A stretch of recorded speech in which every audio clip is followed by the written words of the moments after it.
إن الحمد لله نحمده ونستعينه ونستغفره ونؤمن به ونتوكل عليه ونعوذ بالله من شرور أنفسنا ومن سيئات أعمالنا من يهده الله فلا مضل له ومن يضلله فلا هادي له وأشهد أن لا إله إلا الله وحده لا شريك له وأشهد أن محمدا عبده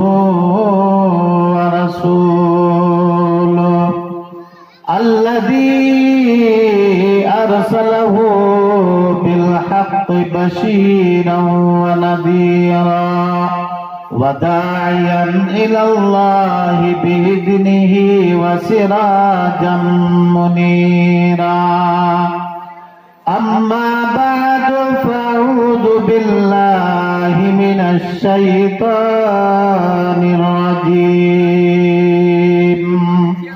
بسم الله الرحمن الرحيم يريدون ليطفئوا نور الله بأفواههم والله متم نوره ولو كره الكافرون وقال الله تعالى في موضع آخر بسم الله الرحمن الرحيم ولا تهنوا ولا تحزنوا وأنتم الأعلون إن كنتم مؤمنين رب اشرح لي صدري ويسر لي أمري واحلل عقدة من لساني يفقه قولي سبحانك لا علم لنا إلا ما علمتنا إنك أنت العليم الحكيم رب زدني علما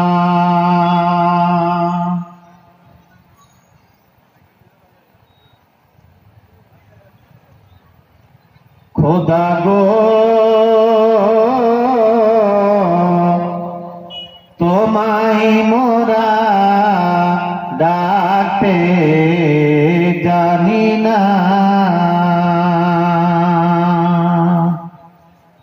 খোদা গো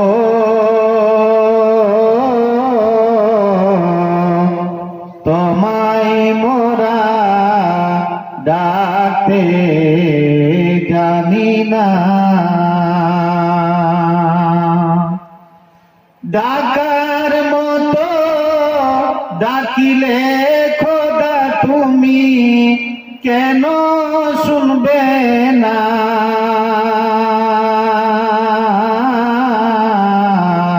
ডাকতে জানি না খোদা গো তোমায় মোরা ডাকতে জানি না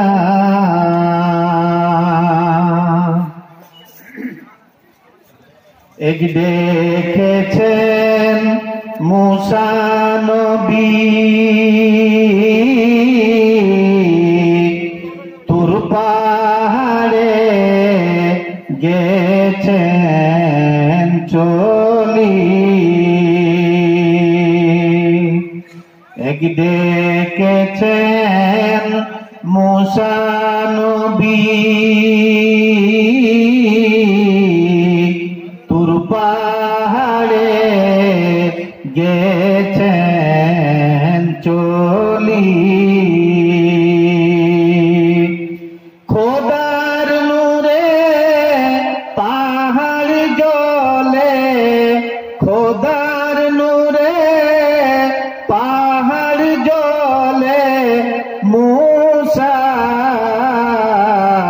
জ্বলে না,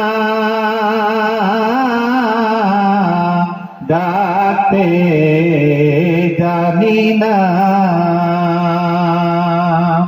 খোদা গো তোমায় মোরা ডাকতে জানি না। ডাকার মতো ডাকিলে খোদা তুমি কেন শুনবে না? ডাকতে জানি না। খোদা গো তোমায় মোরা ডাকতে জানি না। শ্রদ্ধেয় আজকের এই মহতী সভার যোগ্যতম সভাপতি সাহেব এবং অত্র এলাকা থেকে এই মহতী সভায় উপস্থিত হওয়া আমার দিনদার ইমানদার ভাই সকল, সর্বপ্রথম আমরা সে মহান আল্লাহ পাকের অন্তরের অন্তরস্থল থেকে একবার তার কৃতজ্ঞতা যাপন করি, তার শুকরিয়া আদায় করি যে মহান আল্লাহ আমাদেরকে সারা দুনিয়ার মাখলুকাতের মধ্যে অতি উত্তম করে সৃষ্টি করেছেন এবং সারা দুনিয়ার মাখলুকাতের মধ্যে অতি উত্তম সৃষ্টি করার পরে আল্লাহ রাব্বুল ইজ্জত আমাদেরকে ইচ্ছা করতে গেলে কোন দমের বাড়িতে, চামারের বাড়িতে, হাড়ির বাড়িতে, মুচির বাড়িতে, ইহুদের বাড়িতে, খ্রিস্টানের বাড়িতে, আরো অন্য কোন জাতের বাড়িতে জন্ম দিতে পারতেন, কিন্তু আল্লাহ রাব্বুল ইজ্জত আমাদের প্রতি দয়া করে আমাদেরকে মুসলমানের বাড়িতে জন্ম দিয়েছেন। আমাদের লালন পালন, শিক্ষা দীক্ষা আল্লাহ পাক আমাদেরকে মুসলিম বাড়িতে করেছেন এবং যে মহান আল্লাহ দুনিয়াতে এতগুলো আপদ বিপদ বালা মুসিবত থাকা সত্ত্বেও যিনি আমাদেরকে এখনো পর্যন্ত নিরাপদে রেখেছেন, সুস্থ রেখেছেন, জীবিত রেখেছেন, সে মহান আল্লাহ রাব্বুল আলামিনের আমরা একবার জোর করে শুকরিয়া আদায় করি, বলুন আলহামদুলিল্লাহ। এতটুকুই গলাতে আওয়াজ আছে না? রোজা রেখে আপনারা ক্লান্ত হয়ে গেছেন? এটা তো রোজারও মাস নয়, দিব্যি খেয়েছেন। একটু জোরে বলুন আল্লাহর শুকরিয়া, জোরে আদায় করুন, সংক্ষেপ আকারে বলুন আলহামদুলিল্লাহ। তারপরে আমাদের শেষের নবী, দয়ার নবী, নবী কুলের শিরোমণি, মানব কুলের শ্রেষ্ঠ মানব জনাবে মুহাম্মদুর রাসূলুল্লাহ সাল্লাল্লাহু আলাইহি ওয়াসাল্লামের উপর অসংখ্য দরুদ ও সালাম ও শান্তির ধারা বর্ষিত হোক। আল্লাহুম্মা সাল্লি আলাইহি আল্লাহুম্মা বারিক আলাইহি। ব্রাদারান ইসলাম, আমার সময় ছিল 8:20 থেকে, ঘাটতে ঘাটতে ঘাটতে ঘাটতে 9:45টা, আর একটা সময় আছে, ঠিক আছে, খুতবায়ে মাসনুনার পরে আমার সময় আর 5-7 মিনিট বেঁচে গেছে। তো মানুষের আয়ু যেমন কমছে সেভাবে আমারও সময়টা কমে গেছে। এই সংক্ষেপ সময়ের মধ্যে একটা ছোট্ট আল্লাহর নবী সাল্লাল্লাহু আলাইহি ওয়াসাল্লামের ভবিষ্যৎবাণী এই উম্মতের সম্বন্ধে যেটা উনি করে গেছেন, সে ভবিষ্যৎবাণীটা বা সে হাদিসটা পাঠ করার পরে তার কিছু ব্যাখ্যা আপনাদের সামনে করে আমি আমার বক্তব্যকে ইতি করবো ইনশাআল্লাহুল আজিজ। কেন? যে আমরা হলাম রোজকার ঠাকুর, আমরা হলাম রোজকার ঠাকুর, যেখানে সেখানে আমাদের সঙ্গে আপনাদের দেখা হচ্ছে, কিছু না হতে গেলেও মসজিদে জুম্মার দিন দেখা হচ্ছে। শুনতেই আছেন, বাইরে থেকে যিনারা এসছেন তিনাদেরকে বলার আজকে সুযোগ দেওয়া হবে ইনশাআল্লাহুল আজিজ। তো আমি আমার ভূমিকা লম্বা না করে ছোট্ট একটা হাদিস আল্লাহ নবী সাল্লাল্লাহু আলাইহি ওয়াসাল্লামের যে হাদিসটাতে আল্লাহ নবী এই উম্মতের সম্বন্ধে ভবিষ্যৎবাণী করেছেন, সে ভবিষ্যৎবাণীটা আপনাদের সামনে আমি করে আর তার ব্যাখ্যা করে এখান থেকে বিদায় হয়ে চলে যাব ইনশাআল্লাহুল আজিজ। আপনি এখন মনে মনে চিন্তা করবেন যে তাহলে তো ভবিষ্যৎবাণী করাটা জায়েজ না। ভবিষ্যৎবাণী যেমন জ্যোতিষীরা করে, মানুষের আকীদা হয়ে গেছে আমার দুর্দিন চলছে, মুসিবত চলছে, বিপদ চলছে, তো ফাঁককালে কোন জ্যোতিষীর কাছে হাত দেখালাম, দিয়ে আর ওর কাছে আমার ভাগ্যটাকে জানলাম, আমার আপদ বিপদ কেমন করে কাটবে আমি তার কাছ থেকে কথা শুনলাম, আর সে যে হিসাবে বলেছে সেই হিসাবে কাজ করতে শুরু করলাম। ভাই আমার, এরা হলো শয়তানের পক্ষ থেকে ভবিষ্যৎবাণী করা। আর আল্লাহ রাব্বুল আলামিনের নবী আল্লাহর পক্ষ থেকে আল্লাহ পাক ওনার সম্বন্ধে বলে দিয়েছেন, ওয়ামা ইয়ানতিকুল হাওয়া ওয়ামা ইয়ানতিকু আনিল হাওয়া ইন হুয়া ইল্লা ওয়াহয়ুন ইউহা। নবী কোনদিন নিজের ইচ্ছায় কথা বলেন না, নবী কোনদিন নিজের চাহিদা হিসাবে কথা বলেন না। আমি আল্লাহ যখনই উনাকে কথা বলার জন্য আদেশ করেছি, কথা বলার অর্ডার করেছি, তখনই তিনি কথা বলেছেন, তার পূর্বে তিনি কোনো কথা বলেননি। বুঝা গেল আল্লাহ নবী যেগুলো কথা বলেছেন আল্লাহর পক্ষ থেকে সেগুলো অর্ডার করা কথা, নিজের পক্ষ থেকে উনি বানিয়ে কোন রকম কথা বলেননি।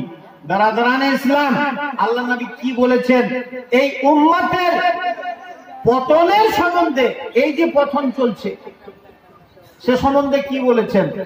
আল্লাহ নবী সাল্লাল্লাহু আলাইহি ওয়াসাল্লাম সাহাবাদের মাজমাতে এই উম্মতের সম্বন্ধে, এই উম্মতের জাবুহালি পতনের সম্বন্ধে, এই যে উম্মত অধপতনের অতল তেলে চলে গেছে, তার জন্য আল্লাহ নবী সাল্লাল্লাহু আলাইহি ওয়াসাল্লাম মসজিদে নবীতে বসে আছেন। হঠাৎ করে আল্লাহ নবী বললেন, তোমাদের সামনে এমন একটা সময় আসবে, আমার উম্মতির সামনে এমন একটা যুগ, এমন একটা কাল, এমন একটা সময় আসবে যে সময়টাতে সারা দুনিয়ার লোকেরা তাদের অ্যান্টি হয়ে যাবে, তাদের খেলাফ হয়ে যাবে, তাদের শত্রু হয়ে যাবে, এবং তারা ঐক্যবদ্ধভাবে আমার উম্মতকে দুনিয়া থেকে মুছে দেওয়ার জন্য, দুনিয়া থেকে শেষ করে দেওয়ার জন্য তারা ঐক্যবদ্ধভাবে একের পর এক, একের পর এক, একের পর এক তারা আক্রমণ করবে। আল্লাহ নবী সাল্লাল্লাহু আলাইহি ওয়াসাল্লাম উদাহরণ দিয়ে বুঝালেন। উদাহরণ দিলেন যেমন একটা ক্ষুধার্ত মানুষ কয়েকদিন অনাহারের পরে যদি তার সামনে খাদ্য রেখে দেওয়া যায়, তাহলে খাদ্য দেখার সঙ্গে সঙ্গে যেমন সে খাদ্যের উপরে ঝাঁপিয়ে পড়ে, সে হাত ধুবে না, হাত পা দেখবে না, তার হাতে নোংরা আছে কিনা সেটা লক্ষ্য করবে না, খাদ্যর দিকে ঝাঁপিয়ে পড়বে এবং খাদ্যটা খাওয়ার জন্য সে অতি তাড়াতাড়ি করবে। আল্লাহ নবী সাল্লাল্লাহু আলাইহি ওয়াসাল্লাম বললেন, সেই ক্ষুধার্ত মানুষের মতো সারা দুনিয়ার মানুষেরা আমার উম্মতীদেরকে দুনিয়া থেকে ধ্বংস করার জন্য তাদের উপরে একের পর এক, একের পর এক আক্রমণ করবে। আল্লাহ নবী সাল্লাল্লাহু আলাইহি ওয়াসাল্লামকে সাহাবায়ে কেরামরা জিজ্ঞেস করলেন, নবী গো, এই মতো দুর্দিন আমাদের উপরে কেন আসবে, এই মতো মুসিবতের শিকার সেই সময়টাতে আমরা কেন হব? আমরা কি ওই সময়টাতে সংখ্যায় কম থাকবো? আমরা কি দুর্বল থাকবো? আমাদের সংখ্যা কি সারা দুনিয়াতে কম থাকবে? আল্লাহ নবী সাল্লাল্লাহু আলাইহি ওয়াসাল্লাম বললেন, ও আমার সাহাবারা, তোমরা শোনো, তোমরা ওই সময়টাতে সংখ্যায় কম থাকবে না, তোমরা সংখ্যা গরিষ্ঠ থাকবে, অনেক সংখ্যায় তোমরা সারা দুনিয়াতে থাকবে। তোমরা দুর্বল থাকবে না, তোমরা ওই যুগটাতে সবল থাকবে, কিন্তু তোমাদের অন্তরে আল্লাহ রাব্বুল আলামিন একটা ব্যাধি দিয়ে দেবেন, একটা রোগ দিয়ে দেবেন, একটা মারাত্মক রোগে তোমরা আক্রান্ত হয়ে যাবে, যার কারণে তোমাদের উপরে এই মুসিবতটা আসবে, এই বিপদটা আসবে। আল্লাহ নবী সাল্লাল্লাহু আলাইহি ওয়াসাল্লাম সে রোগটার সম্বন্ধে বলে দিলেন, ইউসিবুকুমুল ওয়াহন।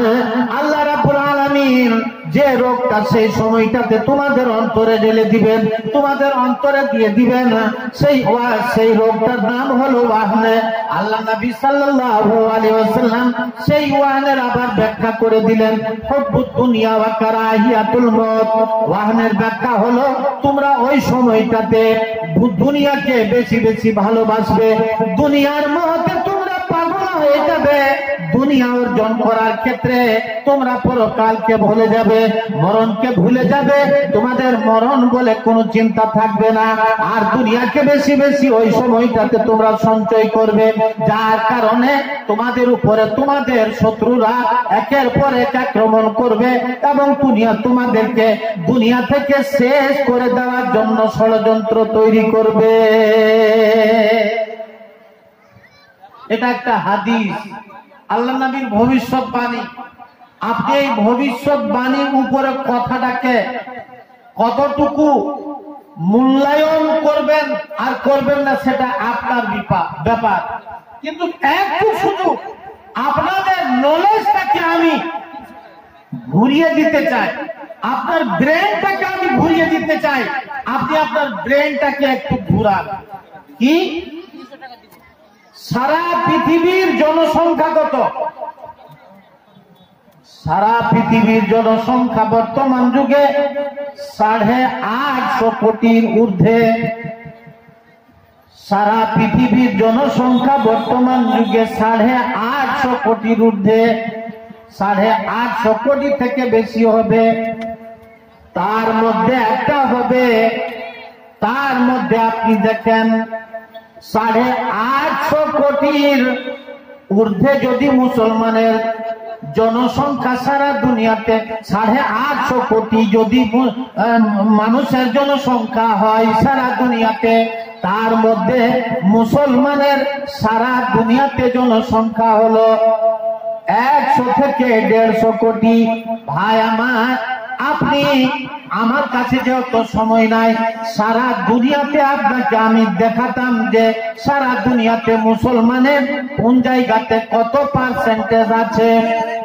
সারা দুনিয়াতে 100 থেকে 150 কোটি মুসলমান আছে।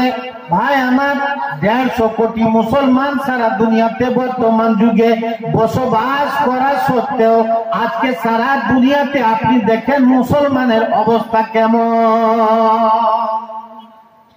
সারা দুনিয়াতে আপনি দেখেন মুসলমানের অবস্থা কেমন। ভাই আমার, শুধু আপনাকে চিত্রটা দেখাচ্ছি, চিত্রটা आईना उनको दिखाया तो बुरा मान गए। भाई আমার, আমরা কোন দিক থেকে দুর্বল নই, না সংখ্যার দিক থেকে, না অর্থের দিক থেকে, না শক্তির দিক থেকে, না আরো অন্য কোন দিক থেকে। আমরা কোন দিক থেকে দুর্বল নই। সংখ্যা দুনিয়াতে আমাদের অধিক মাত্রায় বর্তমান যুগে আছে। শক্তির দিক থেকেও আমরা অনেক বেশি আছি। ভাই আমার, ধন সম্পদের দিক থেকেও আমরা কোন দিক থেকে কমি নাই। আপনি সারা দুনিয়ার দিকে একটু চোখ খুলেন, একটু চোখটাকে ঘুরান। আপনি বর্তমান যুগে দেখেন কোন দেশের কত সংখ্যায় তাদের কাছে আল্লাহ রাব্বুল আলামিন কি কি নিয়ামত দান করেছেন। ভাই আমার, আজকে আপনি যদি কুয়েতকে দেখেন, কাতারকে দেখেন, সৌদিকে দেখেন, ইন্দোনেশিয়াকে দেখেন, আপনি তুর্কিকে দেখেন, আপনি আরো অন্যান্য দেশ যেগুলো মুসলিম আছে সেগুলোকে আপনি দেখেন, তারা কোনো দিক থেকে ধনের দিক থেকে কম নেই। কিন্তু আজকে তারা দুনিয়াতে এত সংখ্যায় এত পাওয়ারফুল এবং এত শক্তিশালী হওয়া সত্ত্বেও দুর্বল হয়ে আছে। ভাই আমার, সারা দুনিয়াতে 184টা রাষ্ট্র আছে, তার মধ্যে শুধু 58টা রাষ্ট্র, 58টা দেশ শুধু মুসলমানের আছে। আপনি বলেন আমরা কোন দিক থেকে দুর্বল হলাম? সারা দুনিয়ার যদি আপনি 4 ভাগে ভাগ করেন তাহলে দেখবেন 1 ভাগ থেকে বেশি, 25% থেকে বেশি আমাদের দেশ আছে, মুসলমানদের সারা দুনিয়াতে রাষ্ট্র আছে। তা সত্ত্বেও আজকে দেখেন আমরা দুনিয়াতে নির্যাতনের শিকার, আমরা দুনিয়াতে জুলুমের শিকার, আমরা দুনিয়াতে আজকে বেভ্যালু, দুনিয়াতে আজকে আমরা মূল্যহীন হয়ে বসবাস করছি। আল্লাহর নবী সাল্লাল্লাহু আলাইহি ওয়াসাল্লাম উদাহরণ দিয়ে বললেন, সাহাবারা জিজ্ঞেস করলেন, আল্লাহর নবী আমরা কি সংখ্যায় কম থাকবো যার কারণে এই দুর্দশা হবে আমাদের? আল্লাহর নবী বললেন, সংখ্যায় কম থাকবে না, কিন্তু একটা ব্যাধি তোমাদের অন্তরে লেগে যাবে, যে ব্যাধিটার নাম হলো ওয়াহনে। ওয়াহনের ব্যাখ্যা হলো দুনিয়াকে তোমরা ভালোবাসবে, দুনিয়া অর্জন করার ক্ষেত্রে তোমরা পরকালকে ভুলে যাবে, যার কারণে এই দশা তোমাদের হবে। আর তোমরা দুনিয়াতে মূল্যহীন হয়ে বসবাস করবে। মূল্যটা তোমাদের দুনিয়াতে কেমন থাকবে? আল্লাহর নবী উদাহরণ দিয়ে বললেন, যেমন একটা নদীর জলের উপরে খড়ের কোনো মূল্য থাকে না, একটা যেমন তিনকার কোনো মূল্য থাকে না। একটা নদীর জল, যে নদীর জল প্রবাহিত আছে, সে নদীর জলের উপরে যদি একটা খড় পড়ে যায়, আর সেই খড়টাকে যেমন নদীর জলে ভাসিয়ে ভাসিয়ে নিয়ে যায়, সেই খড়টার নদীর জলের সামনে কোনো মূল্য থাকবে না। সেই মতো সেই যুগটাতে তোমাদের সারা দুনিয়াতে কোনো মূল্য থাকবে না, কোনো মূল্য থাকবে না। ভাই আমার, আজকে আপনি আল্লাহর নবী সাল্লাল্লাহু আলাইহি ওয়াসাল্লামের এই কথার উপরে আপনি দেখেন এই কথাটা অক্ষরে অক্ষরে পূর্ণ হলো কি হলো না, বা পূর্ণ হচ্ছে কি হচ্ছে না আপনি দেখেন। ব্রাদারানে ইসলাম, সচেতন হন, জাগ্রত হন।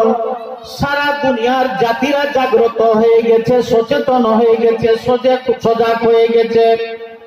সাঁতালের মতো যা যদি জাগ্রত হয়ে যায়, তারা যদি ঐক্য হয়ে যায়, তারা যদি একতা হয়ে যায়, তাহলে সারা দুনিয়ার সমস্ত জাতির মধ্যে মুসলমান জাতটা হলো অতি উত্তম জাত। মুসলমান জাতটা হলো সারা দুনিয়ার উত্তম জাত। এই জাতটা এখনো পর্যন্ত কেন গভীর ঘুমে ঘুমিয়ে আছে বুঝা খুব কঠিন। কেন গভীর ঘুমে ঘুমিয়ে আছে? ভাই আমার, কেন আমরা জাগ্রত হচ্ছি না? শুধু খবর শুনছি আর আফসোস করছি, শুধু খবর শুনছি আর আফসোস করছি। আল্লাহ নবী সাল্লাল্লাহু আলাইহি ওয়াসাল্লাম দোয়া শিখিয়েছেন, আল্লাহুম্মা ইন্নী আউযু বিকা মিনাল জুবনে ওয়া আউযু বিকা মিনাল বুখলে। আল্লাহ নবী দোয়া শিখিয়েছেন, তুমি কয়েকটা জিনিস থেকে আল্লাহর কাছে পানা চাও, তার মধ্যে একটা হলো তুমি যেন বুজদিল না হয়ে যাও, তুমি যেন কাপুরুষ না হয়ে যাও। তার জন্য আল্লাহর কাছে তুমি সাহায্য চাও, আল্লাহর কাছে তুমি পানা চাও। তুমি যেন কৃপণ না হয়ে যাও, তুমি যেন বকিল না সেজে যাও, তার জন্য আল্লাহর কাছে তুমি দোয়া করো, প্রার্থনা করো, তুমি পানা চাও। ভাই আমার, সারা দুনিয়ার মুসলমানের অবস্থা দেখে মনে হচ্ছে আজকে আমরা কাপুরুষ সেজে গেছি। প্রতিবাদ কোন অন্যায়ের প্রতি করার আমার আপনার মধ্যে ক্ষমতা থেকে গেল না। ভাই আমার, আমরা কি বলবো? আমরা তো ছোটখাটো মানুষ, ছোটখাটো মুরগি।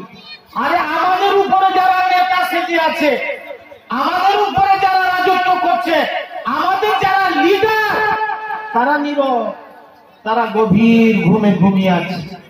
কতদিন চলবে ভাই আমার? কতদিন চলবে এই মতো? ভাই কি বলবো, আল্লাহ নবী সাল্লাল্লাহু আলাইহি ওয়াসাল্লামের এই ভবিষ্যৎবাণী একটা। দ্বিতীয় হলো, আল্লাহ নবী সাল্লাল্লাহু আলাইহি ওয়াসাল্লাম বলেছেন, আমার উম্মত এদের সামনে এমন একটা সময় আসবে, এমন একটা যুগ, এমন একটা কাল আসবে, যে সময়টাতে এরা ইয়াহুদ ও নাসারাদের অনুকরণ করবে, এবং ইয়াহুদ ও নাসারাদের অনুকরণ করতে গিয়ে এরা এমন মত্ত হয়ে যাবে, এমন অন্ধ সেজে যাবে, এমন অন্ধ ভক্ত হয়ে যাবে যে একটা ইয়াহুদ যদি একটা ইঁদুরের গর্ততে, একটা খরগোশের গর্ততে ঢুকার চেষ্টা করে, তাহলে তার দেখা দেখি আমার উম্মতিরা সেই ইঁদুরের গর্ততে ঢুকার চেষ্টা করবে। আপনি বলবেন আমরা ইয়াহুদ ও নাসারাদের কেমন অনুকরণ করছি বলছেন? আমরা তো মুসলমান হিসাবে রীতিনীতি পালন করছি, তো কেমন মুসলমান রীতিনীতি হিসাবে পালন করছি? আমরা নামাজ পড়ি, রোজা করি, হজ করছি, যাকাত দিই, জুম্মা পড়ি, ইত্যাদি ইত্যাদি দান খয়রাত করি। এগুলো তো মুসলমানের রীতিনীতি, ইসলাম ধর্মের কাজ, আমরা এগুলো করছি। আবার যেমন করে ইয়াহুদ ও নাসারাদের আমরা অনুকরণ করলাম। ভাই আমার, আপনি বলেন মুসলমানের মধ্যে এখন অনেক মুসলমান এমন আছে যারা নিজের ছেলে মেয়েদের জন্ম দিবস পালন করে, নিজের ছেলে মেয়েদের যারা বার্থডে পালন করে, তারা জন্ম দিবস মানায়, জন্ম দিবস মানায়। পয়সা হয়ে গেছে, চাকরি পেয়ে গেছে, ব্যবসা করে যেমন সে করে টাকা হয়ে গেছে, পয়সা হয়ে গেছে।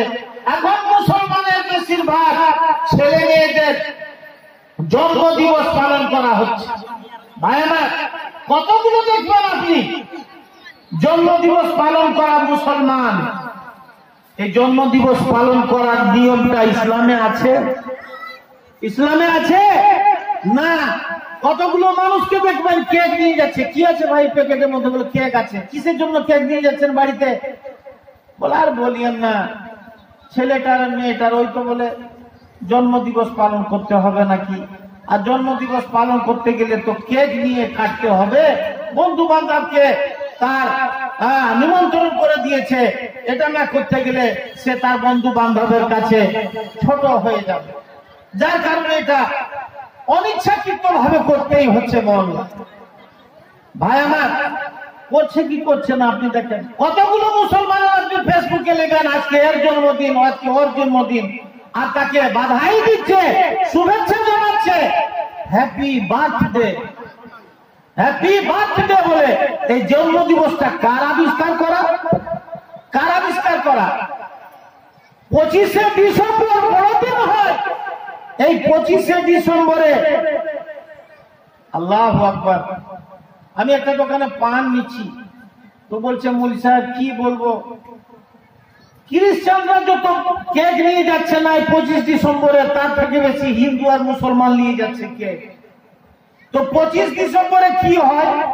ক্রিসমাস ডে, যিশু বা ঈসা আলাইহিস সালামের জন্ম দিবস যারা খ্রিস্টান, যারা ঈসাই, তারা পালন করে। আর ওর দেখা দেখি মুসলমানরাও বড়দিনের কেক বাড়িতে আনতে আর খেতে শুরু করে দিল।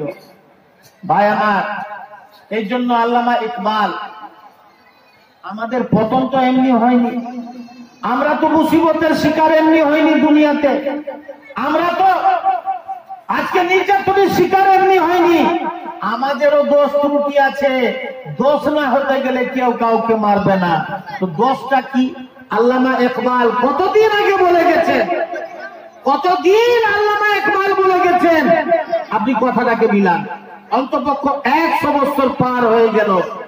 আল্লামা ইকবাল বলেছেন, हर तरफ शोर है कि हो गए मुस्लिम नाबूद, हम ये कहते हैं कि थे भी कहीं मुस्लिम मौजूद, वज़ा में तुम हो नसारा तो तमद्दुन में हो नूर, ये मुसलमान जिसे देख के शर्माए यहूद, यूं तो तुम सैयद भी हो, अफ़गान भी हो, मिर्जा भी हो, तुम सभी कुछ हो, बताओ तो सही तुम मुसलमान भी हो।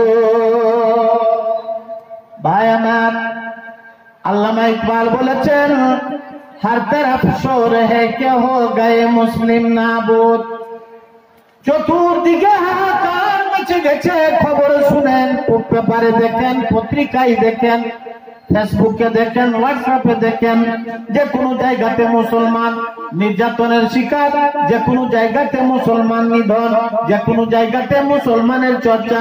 সারা দুনিয়াতে একটাই বিষয়, সেই বিষয়টা হলো মুসলমান। মুসলমান ছাড়া অন্য কোন জাতির এত বেশি আলোচনা সমালোচনা হয় না, মুসলমান ছাড়া অন্য কোন জাতির উপরে এতটা আক্রমণ হয় না, তাদেরকে নির্যাতন করা হয় না। চতুর্দিকে সারা মুসলিমকে নিধন করার একটা হিড়িক উঠে গেছে, একটা স্রোত মনে হয় মানুষের চলে আছে। যেখানে দেখেন মুসলিমকে মারো, যেখানে দেখেন মুসলমানকে কাটো। আল্লামা ইকবাল বলছেন, হর তরফ শোরে হ্যায় কে হো গয়ে মুসলিম নাবুদ। চতুর্দিকে একটাই স্লোগান যে মুসলমানকে শেষ করো, মুসলমানকে শেষ করো। আমরা মুসলমান খবর শুনে আফসোস হচ্ছে, মনে ব্যথা লাগছে, দিলে দরদ লেগে গিয়ে আমরা বলছি মুসলমানকে শেষ করে দেওয়া হচ্ছে, সারা দুনিয়া থেকে তাদেরকে মুছে দেওয়া হচ্ছে। কিন্তু আল্লামা ইকবাল বলছেন, हम ये कहते हैं कि थे भी कहीं मुस्लिम मौजूद। তুমি সত্যি করে বলো, আমি বলছি এটা যে সারা দুনিয়াতে কি প্রকৃত যেভাবে মুসলমান হওয়ার, সেইভাবে একটাও মুসলমান দুনিয়াতে বসবাস করছে। যারা প্রকৃত মুসলমান, এই মতো খাঁটি মুসলমান সারা দুনিয়াতে কি একটাও খুঁজে পাওয়া যাবে? আল্লাহ বলছেন, ওয়ালা তাহিনু ওয়ালা তাহজানু ওয়া আনতুমুল আ'লাউনা ইন কুনতুম মুমিনিন। ও আমার বান্দারা, তোমরা চিন্তা করবে না, তোমরা কোন রকমের চিন্তা করবে না, তোমাদের কোনো চিন্তা নেই, তোমাদের কোনো ডর নেই। শুনে রেখো, ওয়া আনতুমুল আ'লাউনা ইন কুনতুম মুমিনিন। তোমরা চিরকাল মাথা উঁচু করে বসবাস করবে, তোমাদের মাথা উঁচু থাকবে, তোমাদের শির উঁচু থাকবে। তোমরা দুনিয়াতে কোনোদিন অপদস্থ এবং বেইজ্জতের শিকার হবে না। তোমাদেরকে কেউ দুনিয়াতে নির্যাতন করতে পারবে না।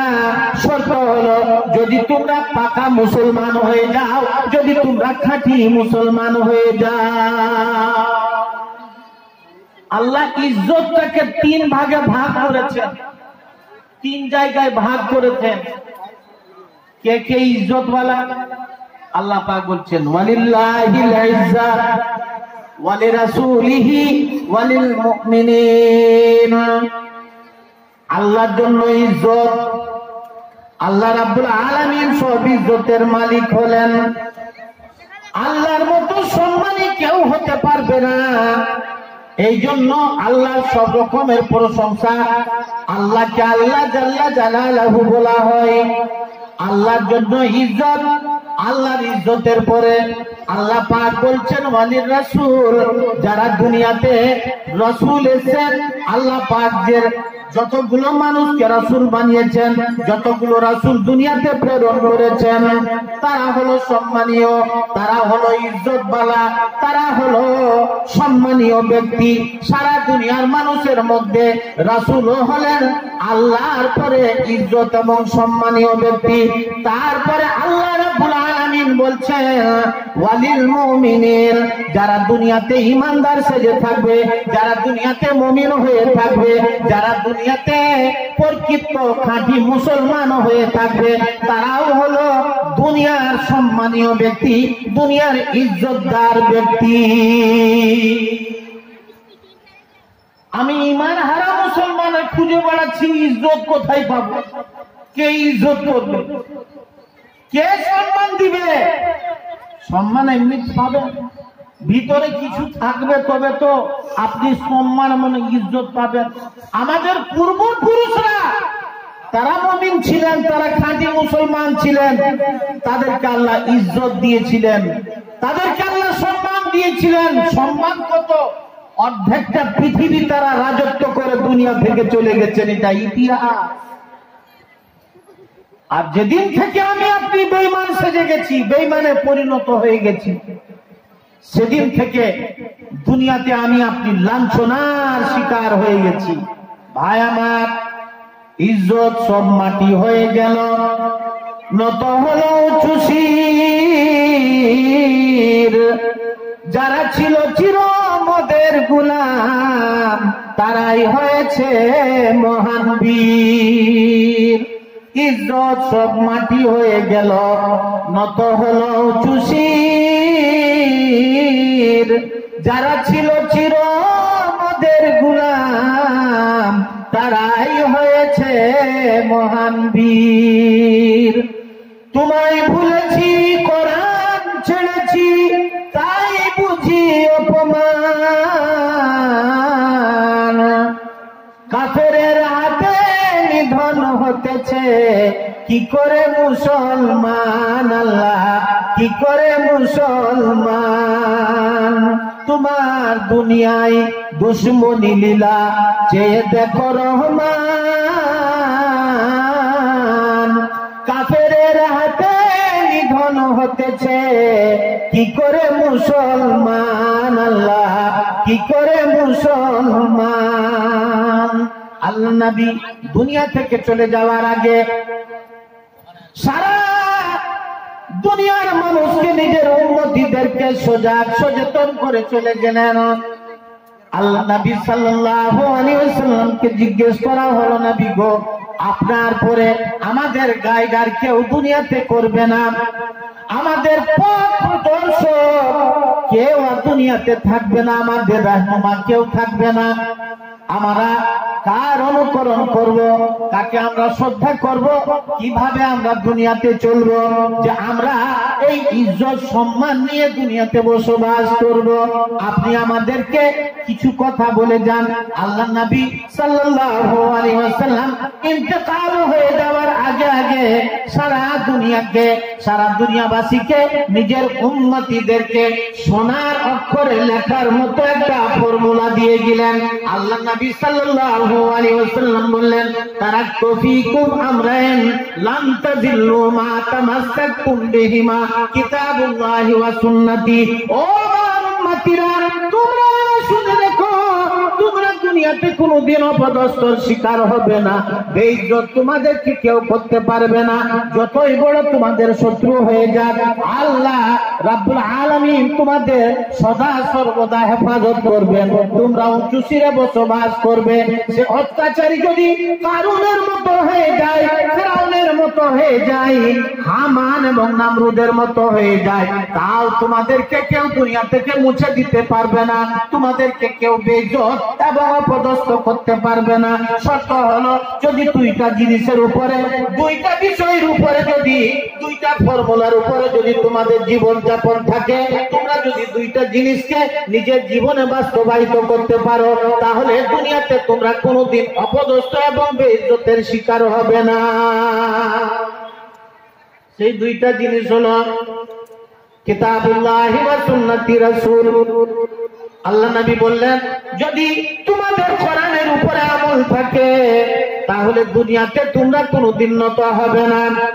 কোন মানুষ তোমাদেরকে নত দুনিয়াতে করতে পারবে না।